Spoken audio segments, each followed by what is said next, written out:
I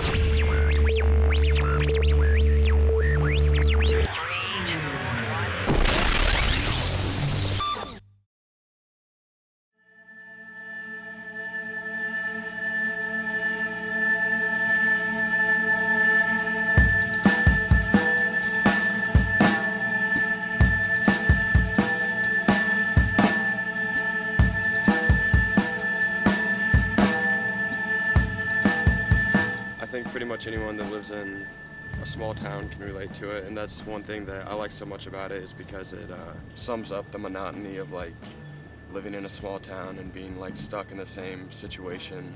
This story is not a common love story that you see on the big screen. It's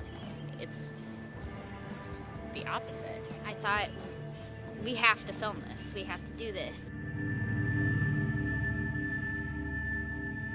Kaiwa, the screenwriter, gave me the script about 3 years ago. The first draft has changed a lot since then, but I remember the initial thing I liked about it was especially the dialogue was really authentic, with people that I know he's grown up with and I grew up with. Just the characters were more authentic than I think I've seen, especially in films set around the Midwest. And there's this certain feeling, if you've grown up in a small town or ever been somewhere where you feel like you can't get out of that situation, the script really sort of emphasizes that and locks into these characters that are all trapped. And I've known people like that and I've been surrounded in an area like that, so it was really interesting to read something that was so close to what I've experienced myself. And I've definitely felt the same way that a lot of the characters do, about being stuck. That's the biggest thing for me as I was reading the script that really attracted me to it, just the fact that Deacon was actually someone that could lift his head up and persevere and do what he needed to do. He has like the outside perspective.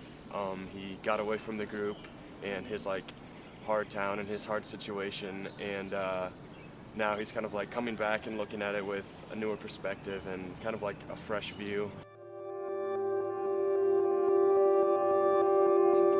I was afraid, quietly so, in the casting process that we weren't going to be able to find the right actors to portray these characters that Kaiwa had written, because it was such a realistic type of dialogue, and the people that we selected are very authentic and real. And I think it's because they are real people. A lot of them are similar to their characters that they're playing. I took it home, and I remember I was sitting there and I was reading with my friend, and she was going through it with me, and she was like, "Lydia is you." And I was like, yeah. Their self-defeating behavior makes their own, tragic reality. There's a lot of emotions that they feel that all kind of comprise what a lot of people feel living in a smaller town or city. Please pay attention, because you don't want anybody to end up in that situation.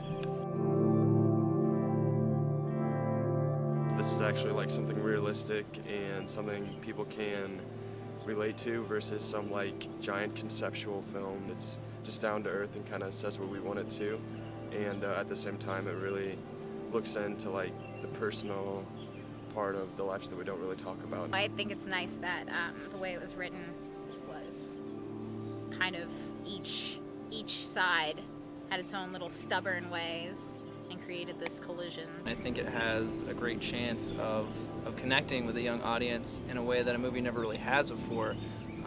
I know from the things that I saw growing up, and of course all of the other filmmakers who have been working on this really have related to the story, and we've got these group of actors have all sort of experienced similar things in their life. So when the story is based on reality and we're working with people who have lived that same reality, I think we have the ability to create something that's never really been captured on film before in a realistic way, and I think that people that see it will really sense that